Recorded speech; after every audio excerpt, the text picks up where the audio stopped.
Oui, bonjour tout le monde. Bonjour, merci d'être présent avec nous. Est-ce que tout le monde est admis? Oui. Enfin, Vous pouvez laisser ça va. vous nous entendez bien en ligne? On peut vérifier? Oui. Tout est correct? On a oui. Bonjour, alors ça me fait plaisir d'accueillir aujourd'hui au CIRST Vincent Denot. Donc, merci beaucoup de venir présenter des travaux au CIRST aujourd'hui. Alors, je vais présenter rapidement. Donc, Vincent est professeur adjoint à l'école de criminologie à l'Université de Montréal. Il est chercheur régulier au Centre international de criminologie comparée. Alors, en termes de formation, Vincent est titulaire d'un doctorat en communication de l'Université de Montréal et d'une maîtrise en droit, donc il a une double formation. Ses recherches portent principalement sur des questions qui sont liées à la crédibilité des témoins, c'est ce dont il va nous parler aujourd'hui, liées aussi à la détection du mensonge et au comportement non verbal, donc en lien avec la communication. Mais Vincent est aussi avocat de formation et coroner. Et dans le cadre de ces pratiques-là, il enquête sur des décès résultant de négligence ou survenant dans des circonstances obscures ou violentes. Donc, sans plus attendre, Vincent, au plaisir de t'entendre. Merci beaucoup. Tout le monde, bon après-midi. Salut aux gens en ligne. Donc, c'est ça. Aujourd'hui, je vais vous parler de l'enjeu de la crédibilité des témoins, sciences, expertise lors de procès. Dans un premier temps, c'est presque toujours la même diapositive que j'utilise pour commencer. Les avocats. Ben oui, parce que j'ai plusieurs chapeaux. Pardon? C'est ça, je veux que les collègues qui assistent à la présentation sachent que c'est pas l'avocat qui parle aujourd'hui, mais je mets mon chapeau de chercheur avant tout, donc ça m'apparaît très important de le souligner. Non plus, je ne mets pas mon chapeau de coroner, c'est vraiment mon chapeau de chercheur. Donc, ce dont je vais vous parler aujourd'hui, je vais juste, donc de crédibilité des témoins, l'expertise au tribunal. On va regarder quelques éléments d'histoire, la culture populaire, parce que ça a un impact sur ce qui se passe dans les tribunaux. On va regarder la crédibilité, l'impact du non-verbal sur la crédibilité. Parler de 2 publications si le temps nous le permet, puis une petite conclusion, parce que c'est jamais simple tout ça. Donc, pourquoi l'enjeu, pourquoi ce dont je vous parle aujourd'hui, en fait, je le soumets, je le pense aussi, je l'ai écrit également. Pourquoi c'est important de traiter de l'enjeu de la crédibilité des témoins? Mais d'abord parce que c'est un enjeu qui relève des tribunaux. Les tribunaux, c'est extrêmement important dans une société de démocratie, dans les démocraties qui sont basées sur la primauté du droit. Et ce qui est important, bon, la crédibilité, c'est un enjeu de tribunaux, entre autres, pas juste, mais entre autres. Et ce dont je vais vous parler aujourd'hui, vous allez probablement comprendre rapidement pourquoi c'est important, parce que ça peut même jouer sur la confiance du public à l'endroit du système. La confiance du public à l'endroit du système est essentielle au bon fonctionnement du système de justice. Puis je rajouterais aussi une citation qui illustre un peu mon propos, mais les témoignages dans les procès, c'est un des éléments les plus importants. C'est pas le seul élément important, évidemment, mais il y a plusieurs procès dont l'issue, elle est déterminée par les témoignages. Donc, vous savez, dans des procès, parfois, l'issue peut être déterminée par des enjeux de droit. Tout le monde s'entend sur qu'est-ce qui s'est passé, puis l'enjeu, le débat se base sur vraiment comment on applique la loi. Puis à d'autres moments, on peut dire ça, c'est à une extrémité du spectre. Puis à une autre extrémité du spectre, parce que évidemment, ça peut se situer entre les deux extrémités, mais à une autre extrémité, parfois, il y a des procès qui vont se déterminer uniquement. Tout le monde s'entend sur le droit, mais la question, c'est qu'est-ce qui s'est passé? Et quand l'enjeu, c'est qu'est-ce qui s'est passé, et que vous avez, par exemple, 2 témoignages qui sont contradictoires les uns avec l'un par rapport à l'autre, mais comment le juge doit déterminer? C'est une tâche extrêmement difficile. D'ailleurs, je lève mon chapeau aux décideurs, mais les juges doivent faire des choix. Et donc, lorsque vient le temps de déterminer qu'est-ce qui s'est passé, bien, très souvent, un des éléments principaux qui va déterminer ça, c'est la crédibilité des témoins. Donc, puis je le mentionne maintenant, je pourrais le mentionner un petit peu plus tard également, mais la crédibilité, c'est pas synonyme de véracité. Et la crédibilité, c'est très subjectif, c'est l'impression qu'une personne, on peut lui faire confiance. C'est l'impression qu'elle dit la vérité. C'est pas la vérité. D'accord? Puis la recherche montre plutôt bien que le principal facteur qui fait en sorte qu'on va croire une personne, puis à l'extérieur des tribunaux, là, il n'y a pas de recherche à ma connaissance sur ça, mais à l'extérieur des tribunaux, le principal facteur identifié comme étant celui qui nous amène à croire si une personne dit ou non la vérité, c'est pas si elle dit ou non la vérité, c'est est-ce qu'elle a de l'air de dire la vérité. Donc, pour le meilleur, peut-être même pour le pire, ça en demeure pas moins que c'est quelque chose qui est assez important à garder en perspective. Donc, dans les procès, il y a plusieurs moments où les juges vont devoir déterminer justement qu'est-ce qui s'est passé. Et la crédibilité va jouer un rôle. Et ça date pas d'hier. OK? Cette idée-là qu'on est capable de savoir qui dit vrai ou qui dit faux. Puis, moi, je vais vous amener sur l'aspect non-verbal parce que quand les juges doivent déterminer qui dit vrai ou dit faux, un des facteurs qui joue, OK? Je ne dis pas est-ce que ça devrait ou ne devrait pas, c'est pas ça l'enjeu à l'heure actuelle de ma présentation, mais un des éléments qui joue, c'est le comportement non-verbal des témoins, c'est-à-dire comment les témoins s'expriment. Et cette idée-là, cette importance-là accordée à la façon dont les gens s'expriment, à leur comportement, en 2025, c'est toujours d'actualité, mais ça ne date pas d'hier. Ce que vous avez devant vous, en fait, c'est une citation c'est une traduction, en fait, de 1845 d'un document qui, lui, date de 1000 ans avant Jésus-Christ. Donc, ça fait 3000 ans. Il y a 3000 ans, comment qu'on essaie de détecter quelqu'un qui voulait vous empoisonner? Bien, essentiellement, ça, c'était des choses qui étaient suggérées. Hein. La personne ne répond pas, est évasive, elle dit n'importe quoi, frotte son gros orteil sur le sol, frissonne, son visage change de couleur, frotte la racine de ses cheveux avec ses doigts, puis tente par tous les moyens de quitter la cour, la maison. Donc, et ça, ce genre de truc-là qui est utilisé, qui était proposé il y a des milliers d'années, là, c'est un exemple il y a très longtemps, mais il y en a plusieurs exemples dans l'histoire de cette idée-là. Vous aviez ce qu'on appelait les procès de Dieu, là, les trials by ordeals. C'était l'idée qu'il y avait un être suprême qui ferait moins souffrir les personnes innocentes que les personnes coupables. Et donc, on soumettait quelqu'un à une épreuve physique, puis dépendamment du résultat de l'épreuve physique, on déterminait leur culpabilité. Le premier exemple que vous avez là, c'est ce qu'on appelle l'ordalie du fer rouge. Essentiellement, ça se passait sur quelques jours. Dans les premiers jours, il y avait des cérémonies, là, des prières spirituelles. Puis à un moment donné, le temps venu, on mettait un morceau de fer rouge, donc un morceau de fer brûlant dans la main de la personne. La personne, on attachait ça, marchait quelques pieds avec le morceau de fer, on enlevait le morceau de fer, puis quelques jours après, on regardait les cicatrices. Puis dépendamment de la façon dont ça cicatrisait, on déterminait si elle avait connu. Ça fait rire. Ben, dépendamment de comment ça cicatrisait, on se disait, ben, la personne a commis ou non le crime. Donc, c'est vraiment sur la base de l'observation. Hein. C'est un autre, c'était pas les expressions faciales, mais c'est vraiment l'observation. Puis vous avez d'autres exemples dans l'histoire comme ceux-là. Dans le domaine de la recherche de la vérité dans les procès, il y a un élément en fait, qui est central au procès, puis qui soulève, d'un point de vue de chercheur, évidemment, des questions, c'est le contre-interrogatoire. Le contre-interrogatoire, c'est un élément central des procès, c'est un élément central d'une défense pleine et entière. Il y a un célèbre juriste qui écrivait que c'est le meilleur outil jamais inventé pour découvrir la vérité, mais il y a quand même de la recherche à l'heure actuelle qui montre que les contre-interrogatoires, puis notamment avec des personnes vulnérables, incluant des enfants, ça va à l'encontre de toutes les recherches qui montrent comment obtenir plus d'informations, puis de l'information de qualité. Et donc, il n'en demeure pas moins que même si c'est central au procès, il y a quand même des questions à se poser sur la façon de faire. Puis, voilà. Donc, cette idée-là de pouvoir savoir si une personne ment ou dit la vérité, hein, vous aviez des exemples historiques, mais au-delà de l'histoire, si on se ramène un petit peu plus à aujourd'hui, il y a vraiment un élément culturel là, qui s'appelle le body language, okay, en anglais. Puis en français, des fois, c'est traduit comme langage corporel. Il y a un historique derrière tout ça. En 1960, dans les années 70, il y a un type qui avait sorti un livre qui s'appelait Body Language. Puis c'est un des éléments. On est en train de faire une étude bibliométrique pour essayer de mieux comprendre l'émergence de ce concept-là. Donc, je me limiterai à ça, mais tout simplement pour vous dire que depuis des années, l'idée du body language est popularisée dans les films puis à la télévision. C'est un exemple de 1998. Essentiellement, c'est un film où Samuel L. Jackson, dans ce film-là, dit à quelqu'un, il dit, écoute, je vais te montrer comment les vrais policiers font les affaires pour savoir si vous mentez. On va regarder vos cadrans du regard. Et donc, c'est un film très, très populaire à l'époque, mais ça, vous avez plein, plein d'exemples. Vous avez une série, Light to Me, vous avez Scarface en 1983. Évidemment, dans ces films-là, parfois c'est explicite, puis parfois ça ne l'est pas.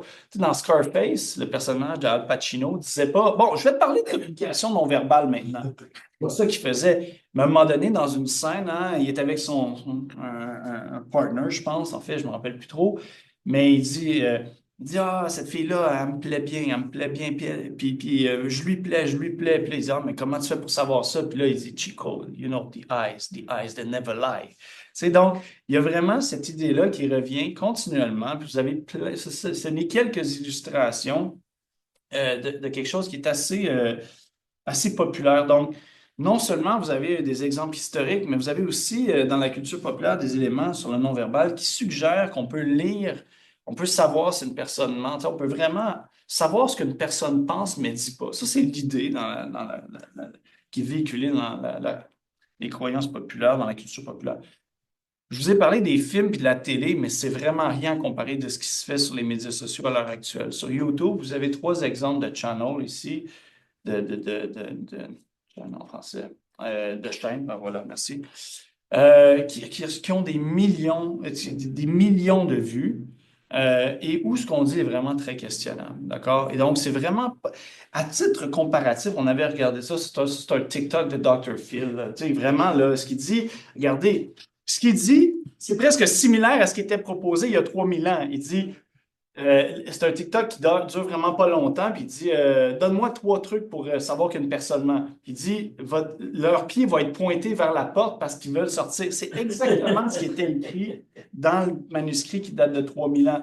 Il dit ils vont faire une pause avant de répondre, puis ils vont dire I swear to God ou honestly, puis the next thing of their mouth is a lie.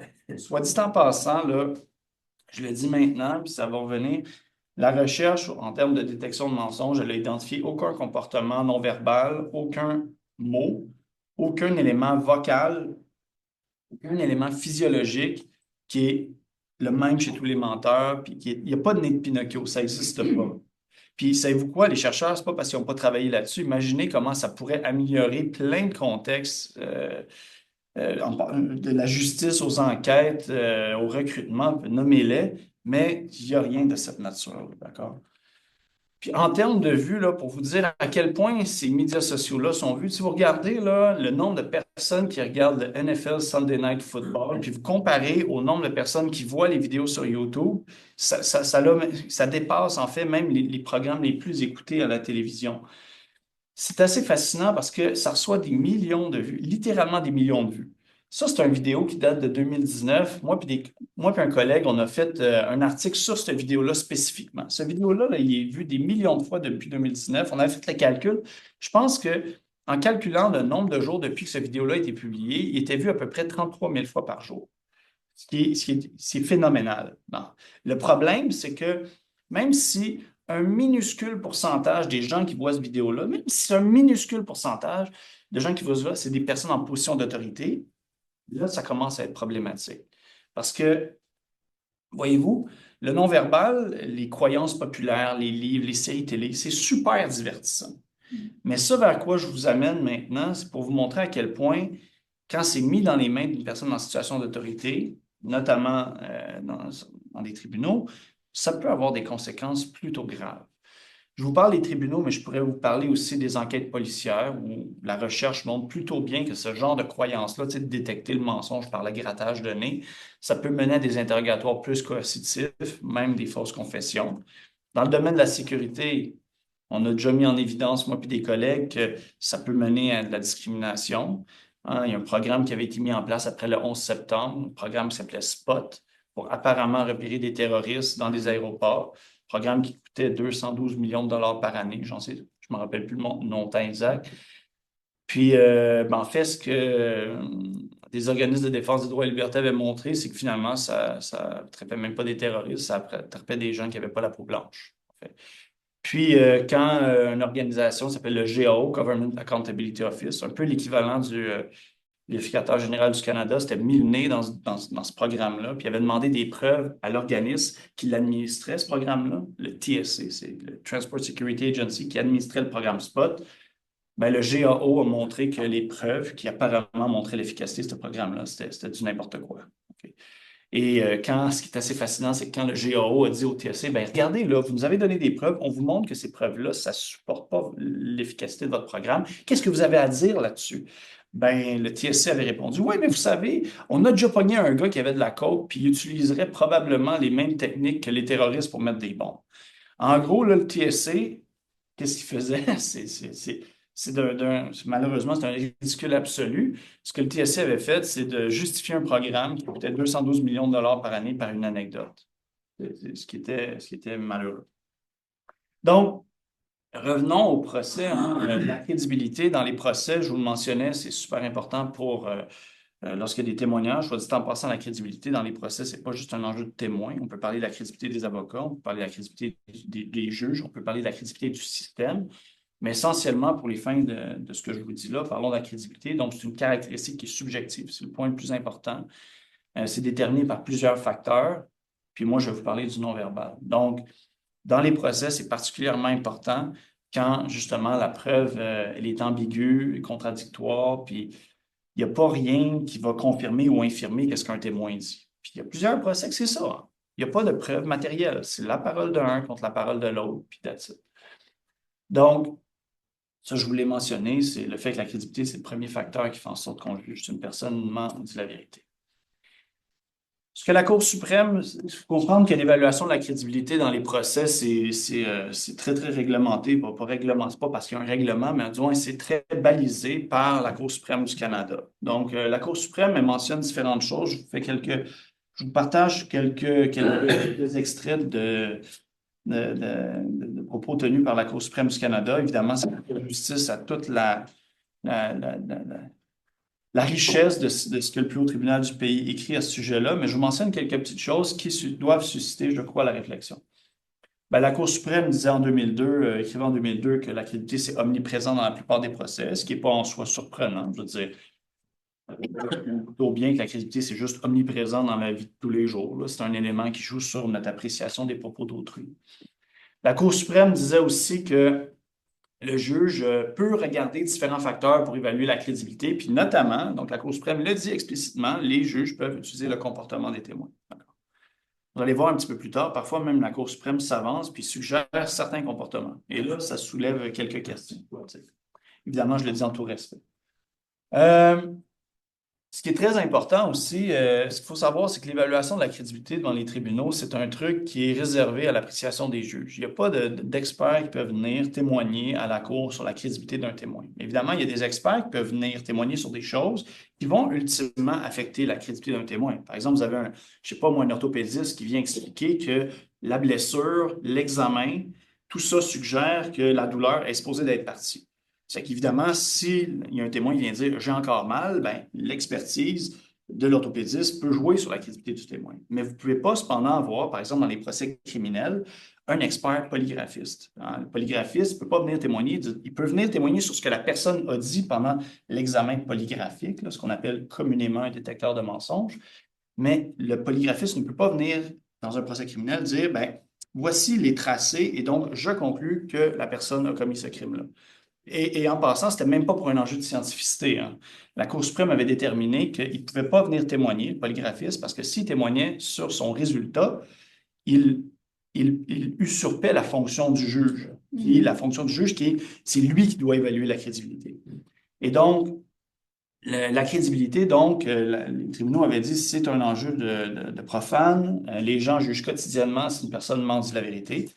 Puis effectivement, il est légitime de penser que quotidiennement, c'est des jugements qu'on peut avoir. Mais la question qui se pose, là, c'est ma lunette de chercheur qui regarde ça, se dit, OK, d'accord, on peut juger quotidiennement si des gens mentent ou disent la vérité, mais est-ce qu'on a des bons jugements? Est-ce qu'on est bon là-dedans? Puis ce que la recherche suggère, dans certains contextes, je dois le dire, pas dans tous les contextes, mais dans certains contextes, c'est que les gens qui doivent détecter les mensonges, là, je ne parle pas des juges, là, mais les gens qui doivent détecter les menteurs, quand on leur demande sur la base de l'observation, autrement dit, je vous mets une vidéo, est-ce que cette personne-là ment ou dit la vérité? Ben, il y a des chercheurs qui se sont intéressés à plein de professions, puis peu importe la profession, on n'est pas très bon, là. C'est à peu près l'équivalent du hasard. Mais là, c'est un contexte très particulier, hein. C'est je regarde et je juge. D'accord? Il faut comprendre que dans un procès, s'il y a d'autres éléments ou s'il y a des questions qui peuvent être posées, c'est un contexte qui est différent. Mais il y a quand même des limites à dire que il y a des limites dans le sens où on devrait faire preuve d'humilité, en fait, quand on dit, d'accord, on fait ça quotidiennement, mais est-ce qu'on est vraiment bon? Puis il y a de la recherche qui suggère qu'on n'est peut-être pas aussi bon que ce qu'on pense. La Cour suprême écrivait aussi que ben, la crédibilité, c'est le résultat de l'opinion du juge sur divers éléments perçus, son expérience, sa logique, son intuition. Évidemment, il est un peu déraisonnable de croire qu'un décideur pourrait rendre un jugement en n'utilisant que des articles révisés par les pairs de la science. Il y a plusieurs choses qui se produisent dans l'interaction, dans le procès, dans la manière de poser les questions qui relèvent l'expérience, la logique puis l'intuition. Je ne suis pas en train de dire qu'il n'y a pas des éléments de recherche qui peuvent informer les juges là-dedans. Pas du tout. Au contraire, c'est ce que je fais depuis à peu près 10 ans, ce que j'espère faire. Ceci étant dit, c'est important de considérer aussi le fait que l'usage de la logique, de l'expérience puis de l'intuition, ça ouvre une porte grande ouverte à des stéréotypes, des préjugés puis des biais. Donc, et ça doit être, je crois, ça doit être discuté davantage que ce l'est à l'heure actuelle. Euh, Bonne nouvelle quand même, parce que la Cour suprême explique que ben, si le juge peut utiliser son expérience, il doit quand même faire attention puis pas utiliser justement des stéréotypes. À ça, je ne peux faire passer sous silence le fait que dans leur formation, les futurs juristes, c'est pas des sujets, les stéréotypes inappropriés, là, c'est tout nouveau, quoi. Si c'est discuté dans les formations en droit à l'heure actuelle, c'est pas discuté de manière généralisée, je devrais vous dire. Alors, à quoi? D'une certaine façon, on se dit, bon, vous ne devez pas utiliser de stéréotypes, mais le problème, c'est si la personne ne sait pas que ce qu'elle utilise, c'est un stéréotype, alors on n'est pas avancé. C'est-à-dire, si par exemple, on ne sait pas que certains comportements, on les associe au mensonge alors qu'il n'y a aucune raison de le faire, bien, si on utilise ces comportements-là, si par exemple des juges, puis je ne parle pas du Québec, parce que je parle ici de la Cour suprême du Canada, mais fait des travaux un peu similaires à ce que je vais vous présenter dans un instant dans d'autres juridictions, puis c'est un peu la même affaire partout. Ben, si par exemple des juges ne sont pas au courant de ce qu'est un mythe du viol, ben, c'est bien beau de dire vous ne pouvez pas utiliser des stéréotypes, mais si le décideur ne sait pas c'est quoi, comment il fait pour ne pas l'utiliser? Puis l'autre chose aussi qui est importante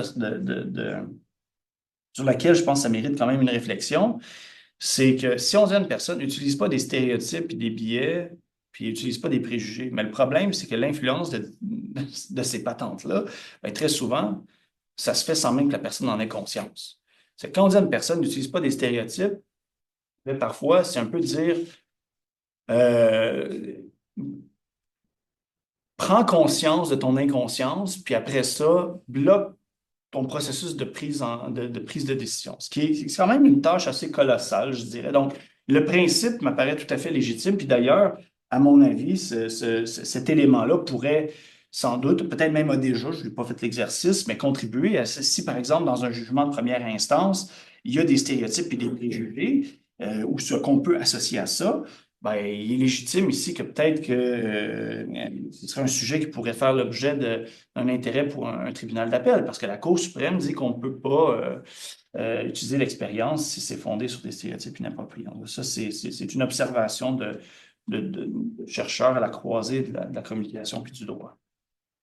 Donc, ce qu'il faut comprendre, c'est que même si les tribunaux disent, même si le plus haut tribunal du pays dit que vous ne devriez pas utiliser des stéréotypes inappropriés, il y a des stéréotypes inappropriés qui sont utilisés dans des procès.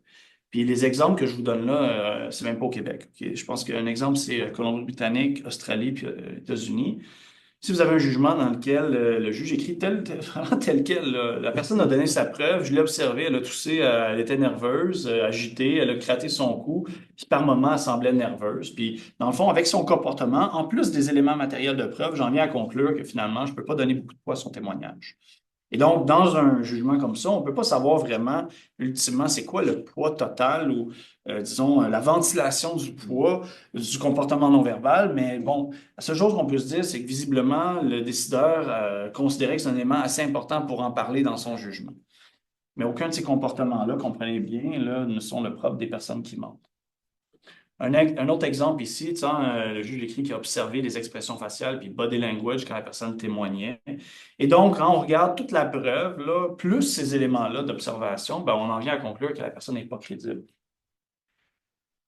Puis un autre exemple, en fait, même affaire, hein, is body language, pardon, le ton de sa voix, puis le comportement de façon générale dans la boîte des témoins l'amène à conclure que la personne, ben, dans le fond, ici, dans ce cas-là, c'est que la personne, elle était honnête. Hein, parce que, comprenez bien, quand les décideurs mentionnent dans leur jugement un élément du comportement, ben, parfois, ça va favoriser la crédibilité du témoin, puis parfois, ça va défavoriser la crédibilité du témoin.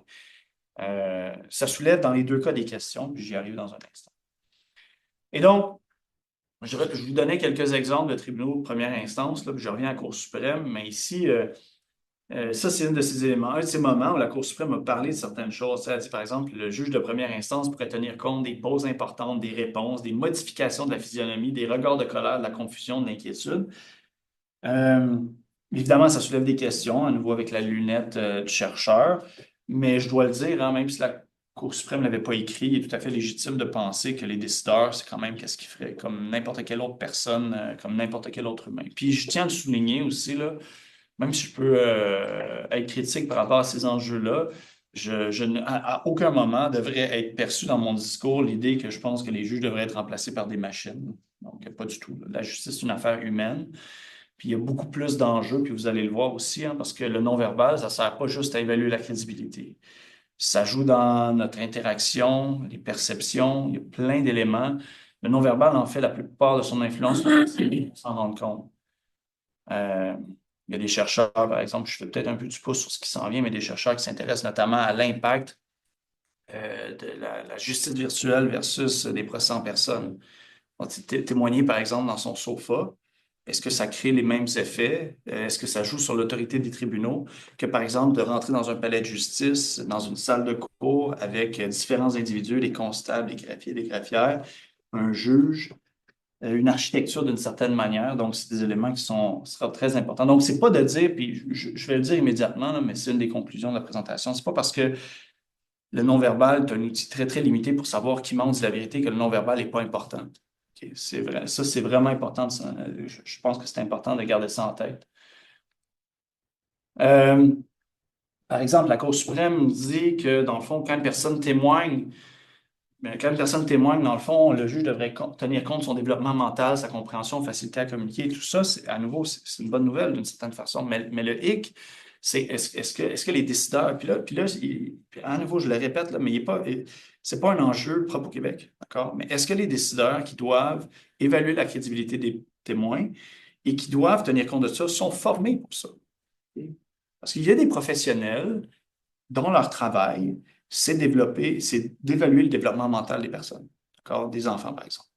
Donc, c'est de dire, est-ce que les tribunaux sont outillés pour faire ça? Est-ce qu'il devrait y avoir plus d'outils pour les tribunaux pour faire ça? Bon, ça soulève des enjeux qui, je pense, doivent pas être négligés. Ça ici, ça vient pas de moi, ce petit graphique-là, mais en fait, c'est une illustration des chercheurs qui avaient publié un texte en 2009, je pense. Ouais, c'est ça, 2009, qui appelait la Dangerous Decision Theory.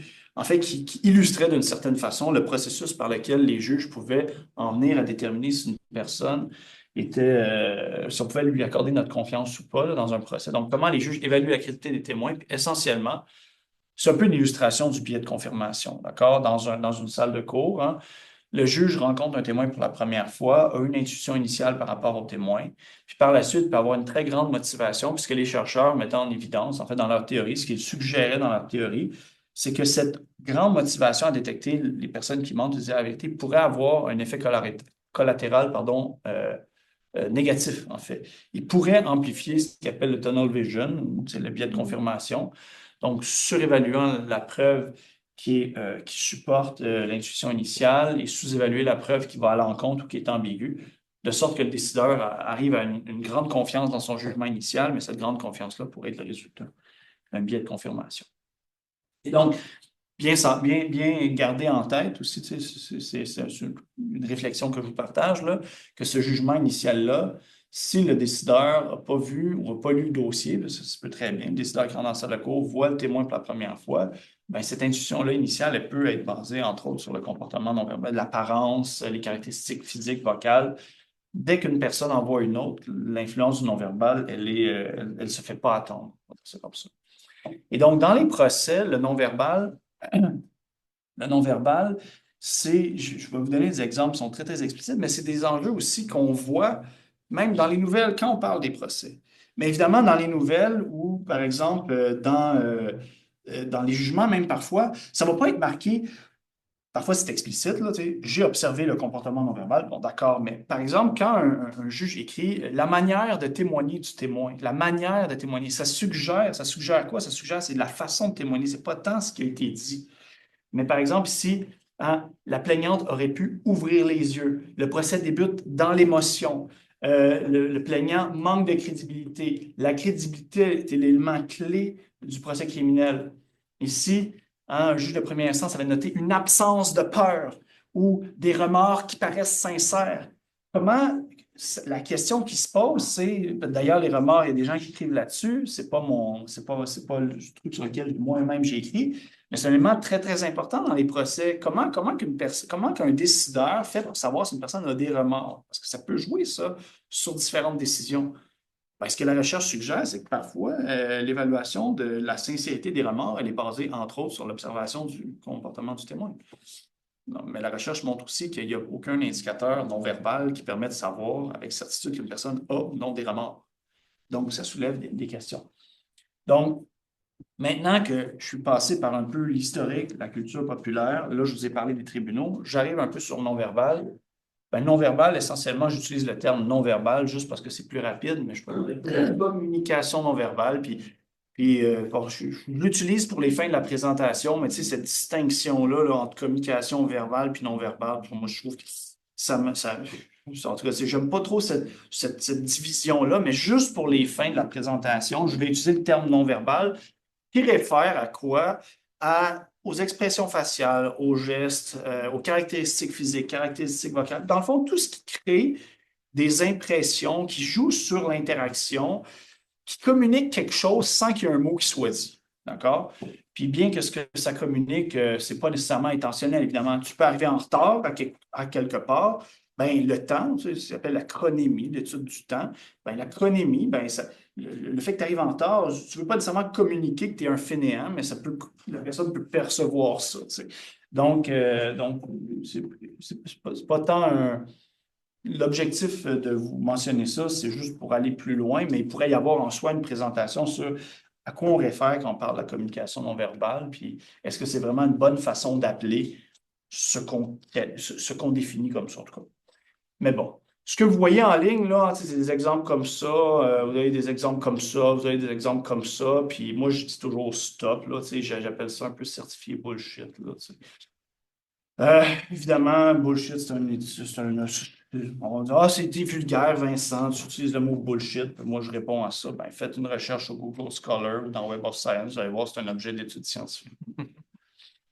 Donc, le non-verbal, ça relève pas, c'est pas un truc, même si on en entend parler depuis les années 70 ou davantage avec les médias sociaux, dans les séries télé, c'est vraiment un objet d'étude là, qui est extrêmement riche. On avait moi puis des collègues, bon, tu sais, ça c'est un exemple, là, en fait, quand on remonte à l'étude scientifique de la chose, vous aviez un chercheur, un médecin français qui avait écrit un livre sur la physionomie du visage, en fait, puis les expressions faciales, qui s'appelait Guillaume Duchesne de Boulogne. On avait fait, ben, justement, l'article que je mentionnais juste avant la présentation, on avait fait un article en 2018 pour voir les articles influents dans le domaine de la communication non verbale, qu'on avait documenté en fait un peu l'explosion de ce domaine de recherche-là, comme d'autres en fait. Là. Donc, fait pas exception à d'autres domaines de recherche qui ont progressé dans le temps, mais l'étude du non-verbal, c'en est un de ceux-là. Donc, très brièvement, les fonctions du non-verbal, il y en a vraiment beaucoup. Je veux juste mentionner le fait que si le non-verbal est questionnable dans son utilité pour savoir si une personne ment de la vérité, ça ne rend pas ça ne diminue pas son importance dans notre quotidien. Donc, c'est quelques fonctions qui sont mentionnées dans un genre de review article par des chercheurs. La première chercheure s'appelle Judith Hall, qui est vraiment quelqu'un qui s'y connaît, là, qui publie depuis très, très longtemps là-dedans, mais ça peut jouer sur la manifestation d'affect, la régulation des interactions, la manifestation d'attitude, la façon de gérer des impressions, de révéler certaines conditions mentales ou physiques, puis le contrôle interindividuel, la dominance. C'est des fonctions qui jouent sur notre quotidien, en fait. Tout ça, ça se passe de manière très, très interactive. Ça nous aide, la communication non verbale, à obtenir, disons, à atteindre nos objectifs au quotidien.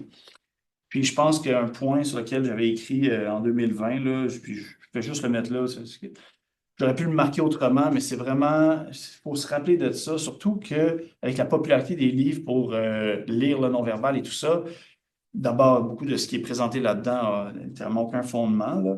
Mais au-delà de ça, quand on sait que l'influence du non-verbal se passe principalement sans même qu'on s'en rende compte, ben, ça permet d'avoir un autre regard sur ces idées-là qui apparemment se dire, ben, OK, parfait, on peut pas lire. Je vais dans ma librairie favorite, je trouve des livres. Là, je me dis, OK, ben, finalement, ça, c'est un petit peu n'importe quoi. Fait que finalement, le non-verbal, non, ça sert à plein de choses, le non-verbal, mais on s'en rend pas vraiment compte. D'accord? Puis depuis quelques temps, je donne un exemple, je trouve qui illustre plutôt bien, de manière à ce qu'on s'en rend pas compte, mais quand il y a eu l'éclipse, la dernière éclipse, on aurait pu dire, peut-être que certains d'entre vous, certains d'entre vous l'avaient fait, on peut regarder ça sur l'ordinateur, on peut le faire. Ou on peut sortir dans la rue avec d'autres personnes, vivre ce moment-là ensemble. Il y a quelque chose qui se produit qui relève de cet élément-là, la communication non verbale. Vous dites, ah, les pyramides, je vais aller voir les pyramides. Ben, vous pouvez regarder les pyramides sur votre ordinateur. Est-ce que c'est la même chose que d'aller les voir? Est-ce que et puis, je termine souvent avec cette anecdote-là cocasse, mais vous voulez demander en mariage la main de votre conjoint ou votre conjointe. Allez-vous lui envoyer un texto ou vous allez trouver le moment? Hein? Il y a un élément de temps. L'endroit, hein? La façon dont vous êtes habillé, peut-être. Hein? Vous avez une rencontre professionnelle, vous avez une entrevue d'emploi, peu importe. Ben, vous allez vous questionner sur comment je vais me présenter. Vous n'allez pas vous dire, bon, ce matin, je dois penser à la communication non verbale. Non, c'est juste, ça vient de soi, ça va de soi. D'accord? Euh, je terminerai ma présentation en vous parlant, en fait, de deux publications qu'on a faites, en fait, sont un peu sont les dernières choses que j'ai faites sur ce sujet-là, l'impact du non-verbal dans les procès. On a publié un article en 2023, puis le deuxième en 2024. En 2023, on avait sondé des décideurs au Québec sur certains éléments liés à la crédibilité. D'ailleurs, je suis extrêmement reconnaissant que des décideurs aient accepté de partager et de participer à ce sondage-là. C'est extrêmement important. Puis la population des décideurs, c'est une population qui est parfois difficile d'accès. Et ça, c'est documenté un petit peu partout dans le monde. Donc, je suis extrêmement reconnaissant de ça. Puis, je vous présente un peu certains résultats. Tu sais. On avait posé la question à des décideurs, à savoir, dans le fond, quel poids, en fait, vous donnez aux mots qu'une personne dit, la façon dont elle parle, la façon dont elle s'habille, puis la façon dont elle se comporte. Par exemple, il faut bien comprendre, hein, je ne peux pas généraliser les résultats, là, c'est très clair. Là. Je pense que n'importe qui regardait les résultats ferait cette conclusion-là. On le marque de façon explicite dans notre article aussi. Mais on avait quand même une cinquantaine de décideurs, ce qui était quand même pas si pire. Ça nous permet d'avoir un petit portrait de certaines choses. Hein. Donc, ça, si vous avez, on voit par exemple le dernier élément, la façon dont la personne se comporte. Bien, il y a quand même sur notre pool de répondants, en fait, un nombre sur le nombre de répondants qui n'était pas négligeable, en fait, pour dire, ben, tu sais, il y a quand même une importance qui est accordée à ça. Soit dit en passant, ces résultats-là, hein, ils n'étaient pas. Premièrement, c'est super. Je pense que c'est super. On était vraiment content de documenter ça, d'accord? Mais il n'y a rien là-dedans qui était groundbreaking, je dois dire, hein, parce qu'il y avait déjà de la recherche qui suggérait que le non-verbal avait une certaine influence. Ceci étant dit, c'est important de documenter ça parce que si on ne documente pas cette réalité-là, comment qu'on fait pour améliorer les pratiques? Comment qu'on fait pour mieux former les gens si on ne sait pas sur quel aspect ils ont besoin davantage d'aide ou de formation? On leur avait mentionné dans le sondage, on avait mentionné plusieurs éléments. Tu sais, de quelle manière vous êtes en accord ou en désaccord avec certaines de ces affirmations-là. Puis deux qui sortaient particulièrement, qui étaient intéressantes, c'est la 11e puis la 12e. Hein, le fait qu'un témoin... D'abord, ce qui est très rassurant d'une certaine façon, c'est qu'il y a plusieurs de ces éléments-là étaient simplement des croyances populaires. Et vous aviez bon nombre de décideurs qui étaient en désaccord avec ces croyances, ce qui est une bonne nouvelle en soi, d'accord? Mais il y a deux éléments pour lesquels, là, vraiment, il y avait un petit peu plus d'accord, malgré que ça relève de la croyance. Euh, Par exemple, le fait que la spontanéité, c'est un signe de véracité. Vous aviez un nombre plutôt important dans nos participants qui était d'avis que c'est un signe de véracité, alors que la spontanéité, ce n'est pas un signe de véracité. Mais ce n'était pas la première fois que c'était documenté. Moi et des collègues, on avait publié un article quelques années auparavant où on avait regardé dans des jugements d'un tribunal administratif, si mon souvenir est bon, quand le mot spontanéité est marqué dans un jugement, qu'est-ce qui est dit par la suite? Bien, la spontanéité, c'était systématiquement associé à quelque chose de bon pour le témoin. Le témoin est spontané, donc il est crédible. Il y a un moment, il y avait eu, je pense, un jugement dans notre corpus où la spontanéité jouait négativement sur la crédibilité du témoin, et c'est vraiment intéressant parce que c'est quand le juge ne s'attendait pas à ce que le témoin soit spontané. Et donc, si on pose une question qui est vraiment très complexe, puis là, la personne répond d'une manière spontanée, ça peut suggérer que la personne s'est préparée, qu'elle n'est pas honnête et tout ça. Donc, et ça amène aussi à une des conclusions du deuxième papier que je vous présente à l'instant, c'est que très souvent, du moins dans certains des articles que moi j'ai faits avec les collègues, qu'est-ce qui fait qu'un témoin va être crédible? C'est un témoin qui va répondre aux attentes du décideur sur la manière dont une personne honnête devrait se comporter. Donc, si par exemple, et vous allez le voir par certains exemples par la suite, c'est que si par exemple, un décideur s'attend à ce qu'un témoin victime en détresse ou pleure, ben, si la personne n'est pas en détresse ou elle ne pleure pas, ça peut jouer négativement sur sa crédibilité. Puis évidemment, c'est un peu regrettable parce que, encore une fois, les victimes n'ont pas un comportement dans la recherche non-verbale, c'est pas dire à chaque fois qu'une personne est victime, elle va avoir ce comportement-là, puis à chaque fois qu'une personne n'est pas victime, elle va avoir ce comportement. Donc, il y a vraiment des points très qui suscitent la réflexion, encore une fois. Puis je vais vous donner des exemples, ça va être plus clair. Peut-être que mes propos là ne le sont pas, mais avec les exemples, ça va être plus clair. Dans le sondage, en passant, ce qu'on avait fait, on avait demandé aux décideurs, c'est quoi la source de vos connaissances sur l'évaluation de la crédibilité? Et ben, vous voyez, en fait, là, la première source, en fait, se trouvait être par l'expérience, en fait. En passant, ça, c'est les petites questions supplémentaires qui étaient intéressantes, n'étaient pas nécessairement liées au comportement non verbal, mais on avait quand même posé la question, est-ce que vous seriez capable d'expliquer c'est quoi un biais de confirmation? Puis est-ce que vous seriez capable d'expliquer c'est quoi la révision par les pairs? Et il faut bien comprendre que les décideurs, parfois, ben, doivent évaluer des expertises. Et ce que les résultats montraient, en fait, c'est qu'il y a certains décideurs qui ne savent pas du tout c'est quoi la révision par les pairs. Du moins, dans leur représentation de la réponse qu'ils devraient mettre à cette question-là, ce qu'ils disent, c'est est-ce que je serais capable? Non, pas du tout, je ne serais pas capable d'expliquer c'est quoi la révision par les pairs. Et donc, c'est un élément cet élément-là qui nécessiterait une attention, je pense, qui nécessiterait une certaine attention parce que l'enjeu de la science, ben, la science, parfois, ça mène au tribunal, puis parfois, puis à nouveau, c'est même pas un enjeu propre au Québec, là, mais parfois, il y a de la littérature qui suggère que les décideurs dans différents tribunaux ne jouent pas leur rôle de gatekeeper pour s'assurer que ce qu'on appelle le junk science ne se retrouve pas dans les tribunaux. Donc, dernier article, vraiment dans les 5 minutes qui me restent, là, en fait, c'était la deuxième publication où on avait regardé l'évaluation de la crédibilité de témoins enfants dans des procès. On avait regardé un crime particulier, sexual interference, dans lequel il y avait nécessairement un enfant qui était impliqué. Parce que si tu veux regarder l'évaluation de la crédibilité des témoins enfants, puis tu marques children dans un moteur de recherche, tu vas avoir trop de jugements. Fait que pour essayer de trouver, avoir un corpus raisonnable d'analyse, on avait pris donc une infraction en particulier. On avait marqué demeanor ou demeanor. Ça, c'est le terme utilisé en droit. Okay? Donc, le terme généralement utilisé sur la façon dont une personne témoigne, c'est demeanor.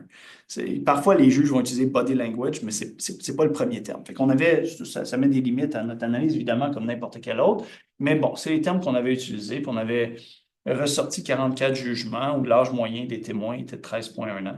On a fait une analyse thématique.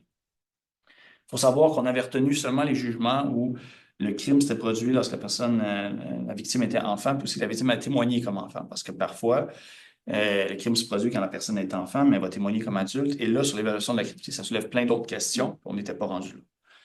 Donc, c'est la distribution d'un corpus de vrais jugements. Puis je vous donne deux exemples, en fait, qui illustrent un peu. Là, à nouveau, on ne peut pas généraliser ça. Puis il faut bien comprendre aussi que dans les sondages qu'on a faits avant, puis dans un autre qu'on va publier bientôt, les résultats d'une autre partie de questions qu'on avait posées aux juges, il y a beaucoup de juges qui sont très sensibles à ces enjeux-là. Puis ça, c'est très...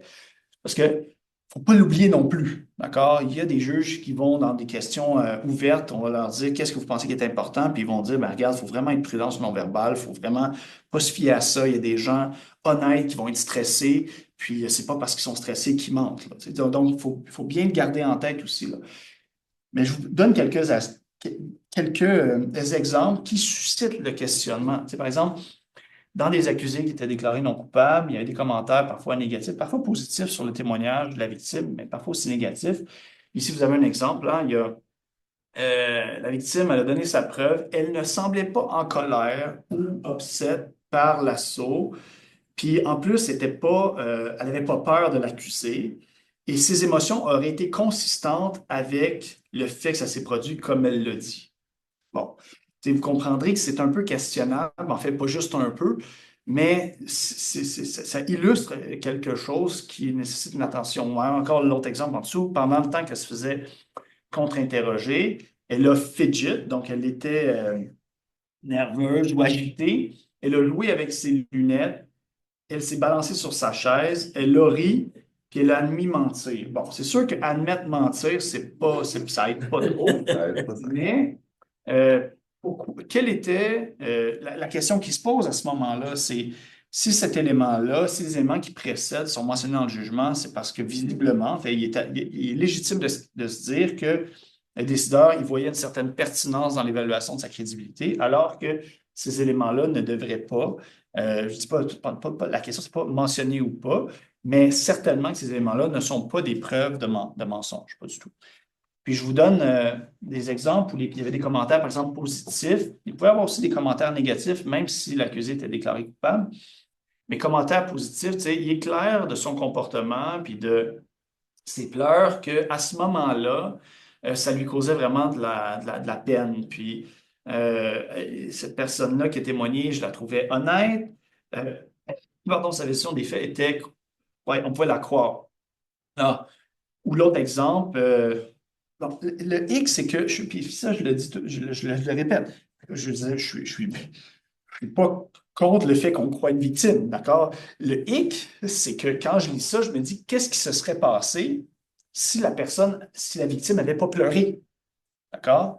Parce que quand on utilise, par exemple, les pleurs ou l'émotion, mais qu'est-ce qui se passe si, bon, là, ça fait en sorte que le tribunal croit la victime, mais qu'est-ce qui se serait passé si la victime n'avait pas eu ces comportements-là? Ben, il est légitime de penser que peut-être que la victime aurait été moins crue à ce moment-là.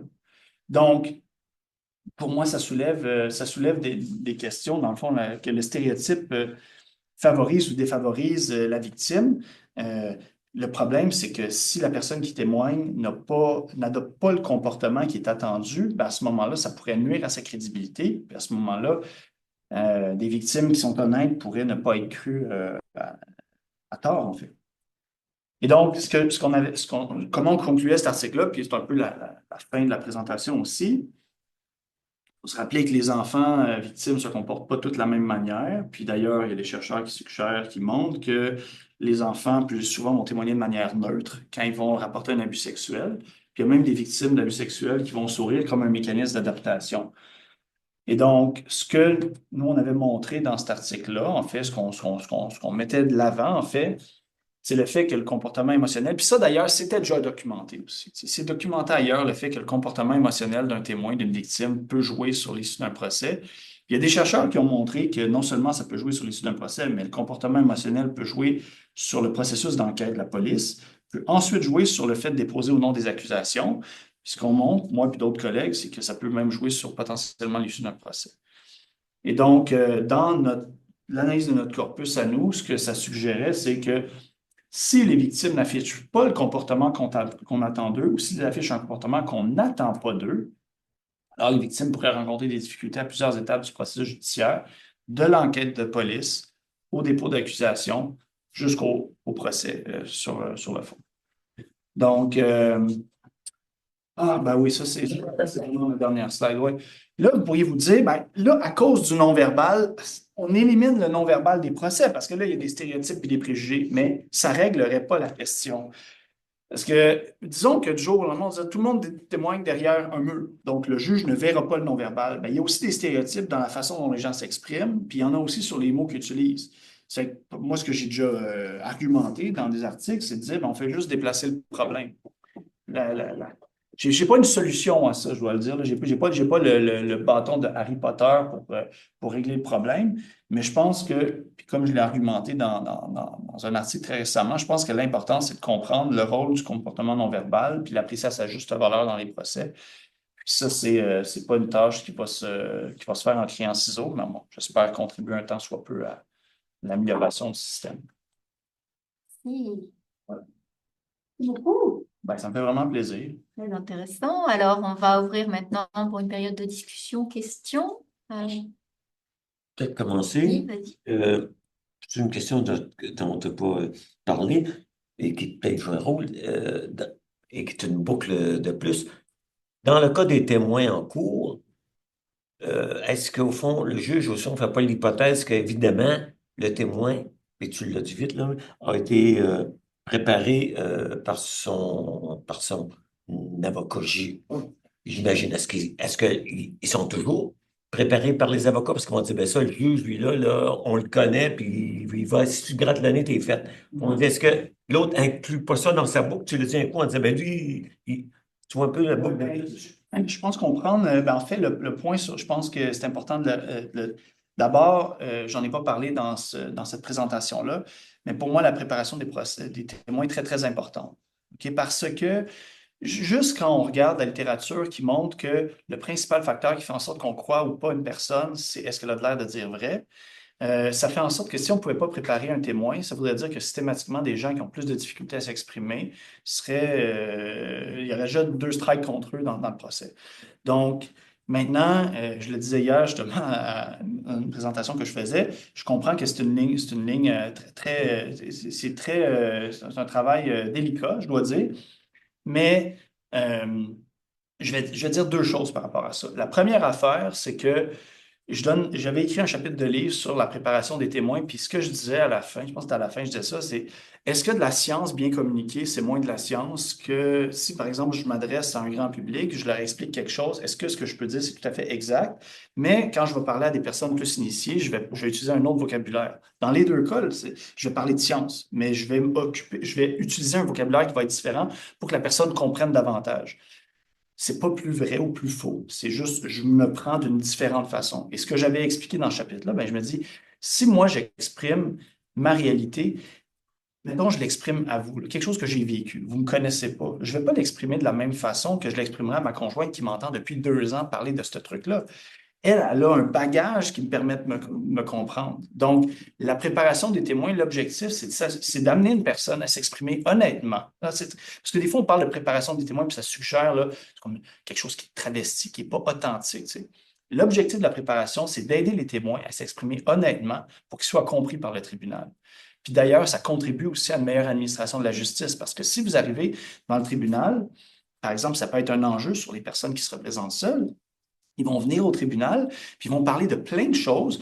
Puis je comprends que c'est quelque chose qu'ils veulent parler et tout ça. Je ne limite pas l'acte de communication qui se passe à ce moment-là, mais il n'en demeure pas moins que si le débat juridique, c'est sur ce point-là, puis que le témoin parle sur plein d'autres affaires, ben, le tribunal, pendant ce temps-là, ne peut pas utiliser son temps pour traiter d'autres choses. Donc, des témoins qui sont bien préparés, ça peut aussi contribuer à une meilleure administration de la justice. C'est pas ça qui m'intéresse, l'administration. C'est de dire que quand on dit bien préparé, est-ce que c'est en fonction du fait qu'il prépare en fonction du juge qui est là? Parce que comme tu dis, OK. les juges, Ouais. eux, ils savent que, j'imagine, qu'ils disent, ben lui, il se gratte le nez, t'es fait, donc toi, il gratte tout pas le nez. Donc la préparation, c'est pas une question de ça, c'est OK. l'avocat, là, ça va Ah, ben, pas. Sur le plan juridique, c'est de dire, sur le plan sociologique, c'est de dire, OK, comme je le prépare pas dans l'abstrait. Je le prépare ici parce que dans le choix il y a des travaux aussi sur, tu sais ça bien mieux que moi, mais c'est le même type de logique. Le choix des témoins, non pas témoins, mais Oui. des jurys. Oui. Sur le plan sociologique qui ne m'intéresse pas, la justice, je connais le discours des juges là-dessus, je reviendrai plus tard là-dessus. Ben, sans doute. Logiquement. Ouais, ben, écoute, je pourrais pas parler. Moi, ça fait très longtemps que j'ai pas préparé un témoin, là, mais il m'apparaît tout à fait raisonnable de croire que quand, dans certaines juridictions, ben, en fait, en parlant avec des avocats de manière informelle, ce que je crois comprendre, c'est que dans certaines juridictions, ils vont connaître davantage les juges, ils vont souvent à la cour. Fait qu'ils ils ont une idée de qui va être la personne qui va décider. Puis sans doute que, enfin, il est légitime de croire, ce serait à valider, là, mais il est légitime de croire que dans la préparation des témoins, ça pourrait être considéré la personne qui est devant. OK. Ouais. Merci. Il y a Gabriel en ligne et puis ensuite Laura et Non, c'est pas Julien. moi. JB, c'est pas moi. Non, C'est un nom. Gabriel. Oui, bonjour Vincent, merci pour la présentation. Pour l'instant, je vous entends pas beaucoup. Ouais, Voilà. c'est mieux? Oui. Ouais, beaucoup mieux. Oui, Merci. super, merci. Ma question va porter sur, va faire suite à ce que vous aviez dit par rapport au fait que les juges sont autorisés à juger de la crédibilité d'un témoin à partir du langage non corporel, mais pas les experts. Euh, En fait, tu sais, vous avez souligné à plusieurs moments dans votre prise que c'est difficile d'interpréter correctement, si on veut, la crédibilité d'un témoin à partir du non-verbal pour une variété de raisons. Tu sais, il y a des biais personnels, culturels aussi, j'imagine. Et juste au niveau comme du plan épistémique, c'est difficile de faire le lien direct, ce qui est comme un problème qui s'appliquerait à la recherche en soi. Mais vous avez aussi souligné que les experts seraient probablement dans une meilleure position pour comme avoir une perspective critique sur notre capacité à faire tu sais, des inférences justifiées. Euh, et donc, ma question, en fait, c'est quoi vos réflexions par rapport au positif puis au négatif de permettre à des experts de témoigner sur spécifiquement comme la crédibilité d'un témoin à partir du langage non corporel, puis peut-être aussi sur les modalités de comment est-ce que ça pourrait être fait? Ouais. Et ben, merci pour la question. C'est pas quelque chose que j'ai déjà abordé dans mes écrits, mais j'ai des brins de réflexion à droite puis à gauche. Dans un premier temps, peut-être que je me suis mal exprimé, mais je ne suis pas certain, en fait, que quelqu'un pourrait venir au-delà de la règle de droit, là, mais je ne suis pas convaincu qu'une personne pourrait venir au tribunal et dire moi, je suis un expert puis je sais qui dit vrai. D'accord? Ça, je pense pas, là. La chose, par exemple, qui pourrait sans doute, qui serait davantage d'intérêt, en fait, pour moi, c'est de dire est-ce que, par exemple, des personnes pourraient venir témoigner au tribunal pour, par exemple, expliquer au tribunal que certaines façons, par exemple, une personne qui aurait une condition psychologique qui jouerait sur sa manière de s'exprimer, est-ce qu'il serait légitime? Est-ce que ça vaudrait la peine? D'ailleurs, il y a plus que l'enjeu, il y aurait aussi un enjeu. Est-ce que les avocats, c'est quelque chose qu'ils voudraient faire? C'est une autre histoire. Mais est-ce que il mériterait, il serait légitime de se questionner sur la possibilité que des gens viennent témoigner sur des enjeux de crédibilité, pas tant sur l'évaluation de la crédibilité d'un témoin, mais sur, par exemple, tel témoin s'exprime de telle façon, il faudrait faire très, très attention pour ne pas sauter aux conclusions sur cette manière de s'exprimer-là, parce que cette personne-là a telle condition qui l'amène à se comporter d'une façon qui, de façon générale, est associée au mensonge. Vous voyez? Donc, disons, pour essayer de prévenir certains stéréotypes ou préjugés, moi, je pense que c'est une question qui mériterait une certaine attention, mais de là à dire qu'il y a des gens qui pourraient, avec un bagage de connaissances, venir témoigner au tribunal pour dire si une personne ment dit la vérité, du moins sur la base de l'observation du non-verbal, je suis vraiment pas convaincu de ça, là. Dire, je ne connais pas de personnes qui peuvent prétendre avoir une expertise une personne qui va prétendre avoir l'expertise de l'observation du non-verbal pour savoir si une personne ment dit la vérité. Ça, probablement rentre dans l'écosystème du charlatanisme. Donc, ça n'empêche pas qu'il y a certaines personnes qui pourraient peut-être venir témoigner au tribunal sur des enjeux qui touchent directement l'évaluation de la crédibilité, mais ça ne serait pas tant sur est-ce que ce témoin-là est crédible ou pas, mais sur attention sur certains points ou peut-être sur d'autres. Ça, c'est plus que c'est la réflexion que j'ai à 13h43 le 21 février 2025. Donc, la réflexion, elle est portée peut-être à évoluer comme la science le fait avec le temps. Et on va continuer en ligne et puis ensuite on reviendra ici. Moi aussi j'ai des questions. JB, je sais pas donc Jean-Benoît ici, mais si vous voulez, vous avez la main levée, oui, on vous écoute. Merci. J'ai une mini question puis un commentaire. À certains endroits, on disait décideur, à certains autres, on disait juge. Est-ce qu'il y a une nuance que je ne comprends pas comme personne qui n'est pas versée en droit? Une très, très bonne question. En fait, j'ai l'habitude, j'aime mieux utiliser le terme décideur, mais vous voyez que chasser le naturel, il revient au galop. Je préfère utiliser le terme décideur parce qu'il y a plusieurs personnes qui prennent des décisions dans des procès, puis des fois, on ne les appelle pas juges. Par exemple, on peut les appeler commissaires. Par exemple, sur des enjeux d'immigration, on va dire des commissaires. C'est des gens qui vont prendre des décisions, mais dans la nomenclature juridique, là, on ne va pas les appeler des juges. Fait que c'est pour ça que je préfère utiliser décideurs, des gens qui ont un pouvoir décisionnel, entendre des témoins, puis au terme de ces témoignages-là, ils vont décider, vont rendre une décision. Donc, voilà, c'est juste. Merci, c'est très clair. Puis pour qu'est-ce qui est de mon commentaire, mais moi, mettons, je t'abonnais à des blogs de neurosciences, puis je vois de plus en plus des headlines de type self-help, où est-ce que c'est comme, ah, si on dit des choses qui sont fausses sur vous, puis que vous vous sentez en colère, attention, ne le montrez pas car vous allez perdre du capital sympathique. Voici pourquoi. Et puis là, moi, ça commence à m'inquiéter, ce genre de surresponsabilisation des individus justement, qui vont devenir responsables de masquer leurs premières réponses, leurs premières réactions, leurs premières émotions de plus en plus. Puis ça revient au premier commentaire qu'il y a eu tantôt, là, un peu sur tu sais, rejeter la responsabilité sur les individus de s'auto-préparer ou de s'auto-coacher. Est-ce que vous trouvez ça questionnable? Est-ce que vous trouvez ça juste? En fait, l'exemple que vous me donnez, ben, c'est ça, ça semble un peu. Je suis pas trop fan de ce genre de commentaires-là, là. Je vous dirais, pas votre commentaire, mais de ce qui est. Pas de votre commentaire, évidemment, mais de ce que, par exemple, il y a des blogs sur les neurosciences, puis là, neuro-ci, neuro-ça, tu sais, c'est comme un terme quantum patente, quantum ci, quantum ça, ou.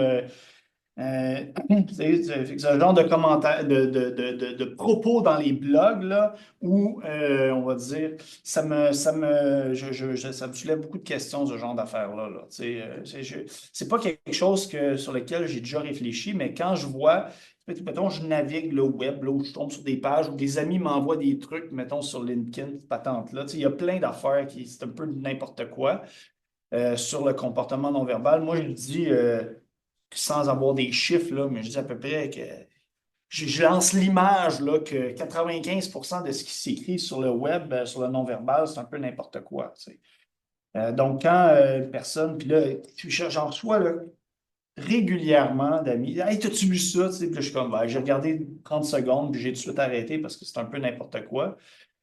Je me questionne sur ce genre d'affirmation-là qui est faite dans ce genre de blog-là. En fait, j'ai pas vu beaucoup ça, en fait.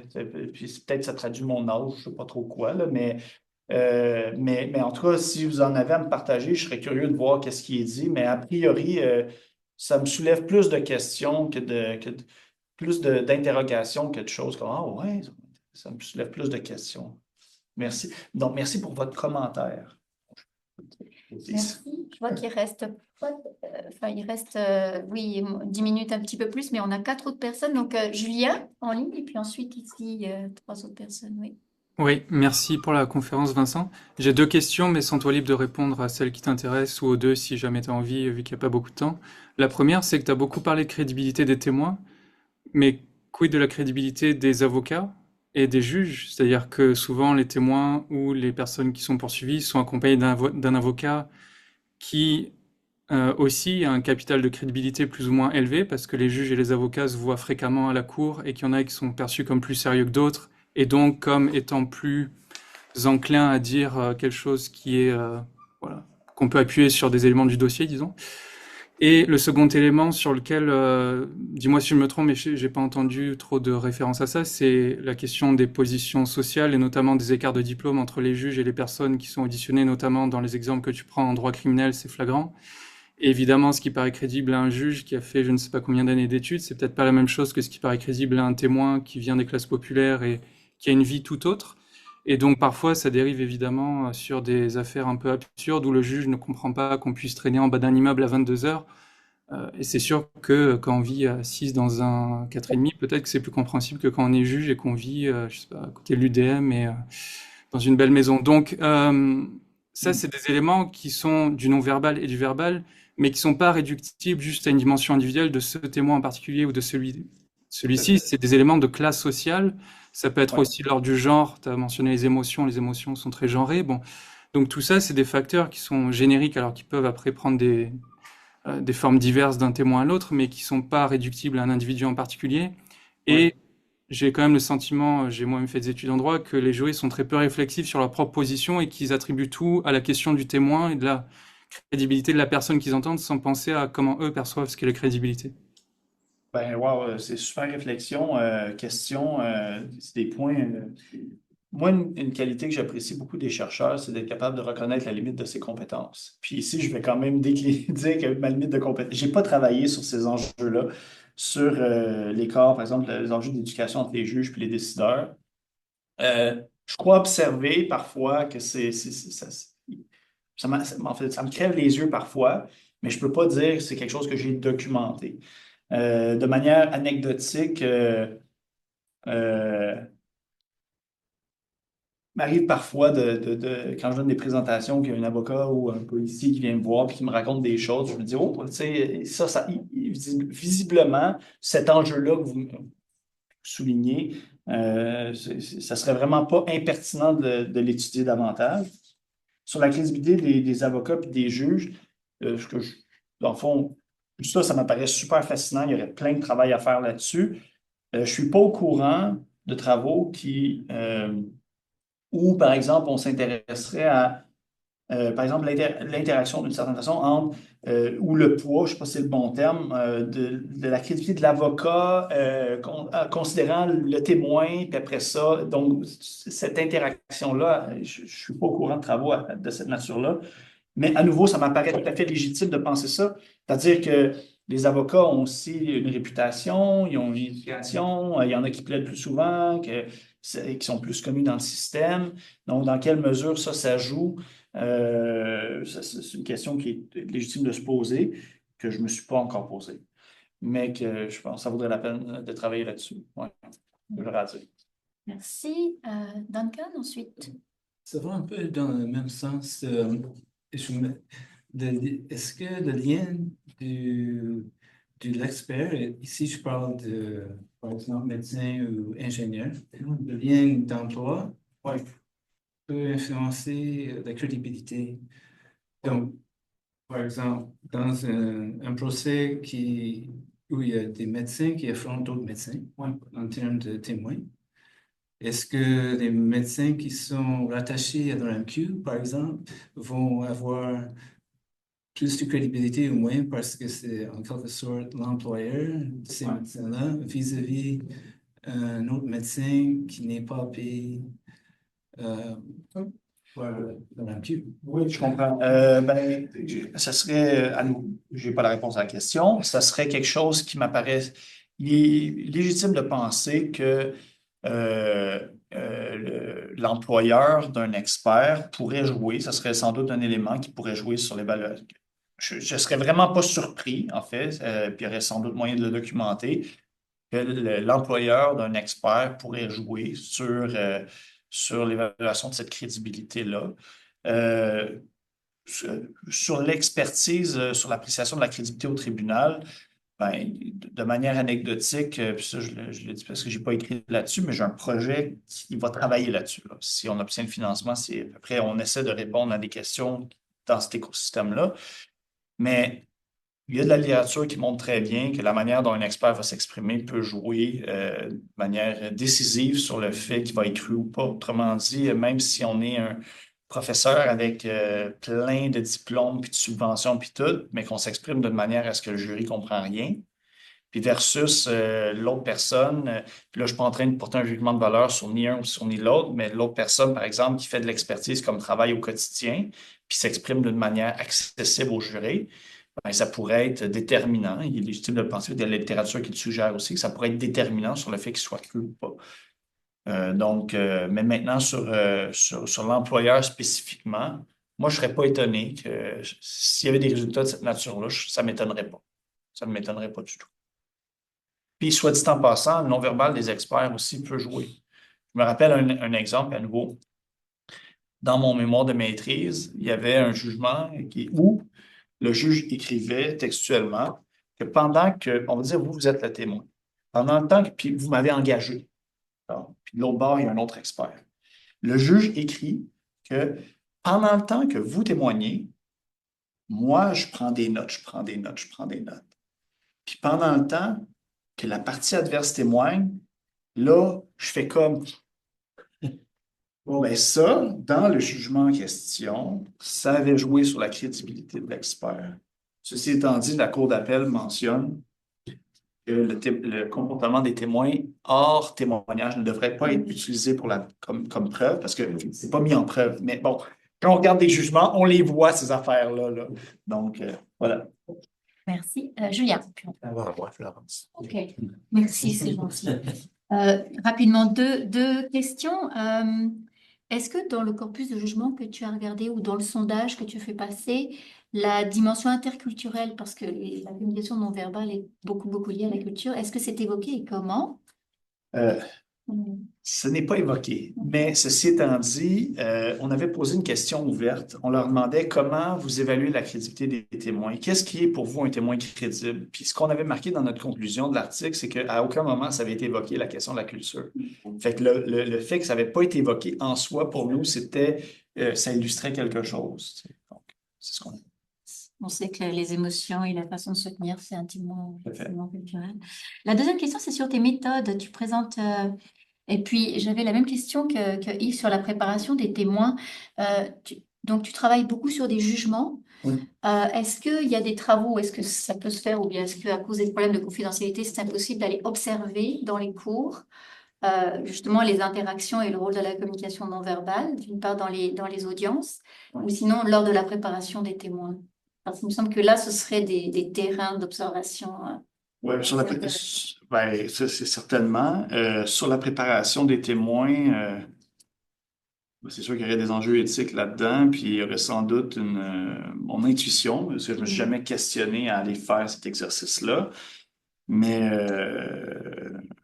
je peux croire que j'aurais une certaine résistance de la part des avocats, parce que si un non-avocat assistait à ça, est-ce qu'il pourrait se retrouver témoin? Tu sais? Est-ce qu'il pourrait être assigné à témoin? Je ne sais pas.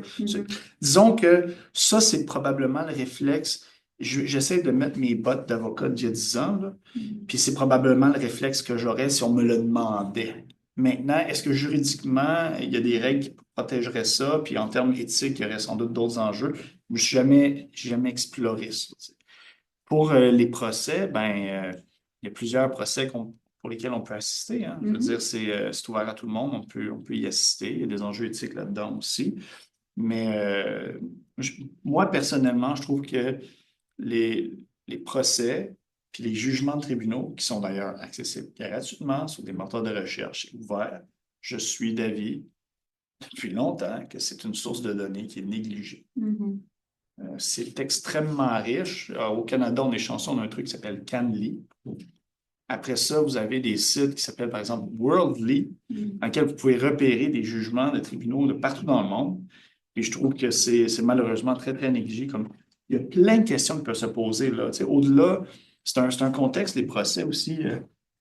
En tout cas, au-delà des questions que moi je me pose sur la crédibilité, qui est comme un enjeu, tu sais, propre au juridique, ben, le procès, c'est quand même un contexte très important dans une société où on a une multitude de choses pour lesquelles on a très peu de connaissances. Et je trouve ça. En tout cas, moi, j'encourage explorer cette possibilité-là de travailler avec des jugements de tribunaux. En plus, je veux dire, ils sont ouverts. Là. Fait que ce qui se passe, c'est tu envoies un courriel à l'éthique, tu leur dis, ben voici, c'est ça, puis ils vont t'envoyer une lettre pour dire, ben, tu n'as pas besoin de certificat d'éthique, c'est ouvert, c'est accessible, puis c'est ça. Donc, c'est une manière dont ça se produit dans différentes universités. Là. Merci. Julien? Ben, très vite, on a compris qu'il y a une circulation d'idées charlatanesques, là, on comprend pourquoi elles sont charlatanesques, mais est-ce qu'on a des données empiriques sur l'existence d'un marché de cette charlatanerie-là, des consultants? Vous avez évoqué l'immigration, entre autres. Je peux très bien imaginer des consultants d'immigration intégrer ça à leur pratique, ou peut-être dans des causes très typées, genre divorce ou ce genre de choses. Ouais, non, j'ai pas de données par rapport à ça.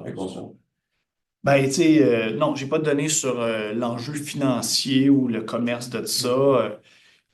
Tout ce que j'ai à l'heure actuelle, c'est quand nous, on a fait un cas d'étude, là, une étude de cas sur le vidéo le plus vu sur YouTube, là, tu sais, qui totalisait là, à peu près, donc, je le disais, là, je pense 33 000 vues par jour. Tu sais. Ça nous donnait une idée. Mais c'est parce que des croyances, c'est une chose, mais un marché Ouais, de non. service, c'est une autre chose. Ouais. Ben, non, j'ai pas de données là-dessus. Ça serait quelque chose qui pourrait faire l'objet d'un travail de recherche. Je me rappelle à un moment donné, c'était sur quoi que c'est? Serge Larrivé avait publié un article à un moment donné où il avait recensé toutes les conneries qui se disaient sur un sujet dans des librairies, là. Je pense qu'il avait fait ça, là. Sans doute que ça pourrait se faire aussi pour les livres sur le non-verbal. En tout cas, tu sais, c'est sûr qu'il y a quelque chose à faire là-dessus parce que aller sur le web, marquer lie detection, body language, vous allez voir un tas de formations qui sont offertes là-dessus. Tu sais. Puis ça, c'est documenté. Ce genre de formation-là, parfois, a été donné à des personnes en position d'autorité, police, avocats, décideurs, recrutement. Je donne cet exemple-là souvent aux étudiants. Je leur dis, je ne vous souhaite pas de vous retrouver devant un tribunal. Ce n'est pas une expérience généralement. Je veux dire, si on a été victime de quelque chose, c'est une expérience, vivre un procès, là, mais disons qu'il y a d'autres choses que je leur souhaite que d'avoir à vivre un procès. Tu sais. Mais je leur dis, la plupart d'entre vous, vous allez probablement passer une entrevue pour avoir un emploi. Puis, il n'est pas déraisonnable de penser qu'en quelque part, une des personnes qui va vous interviewer a suivi une formation, a lu un livre sur le décodage du non-verbal, puis qui va se dire, parce que vous êtes gratté à la main droite, vous n'êtes peut-être pas fiable.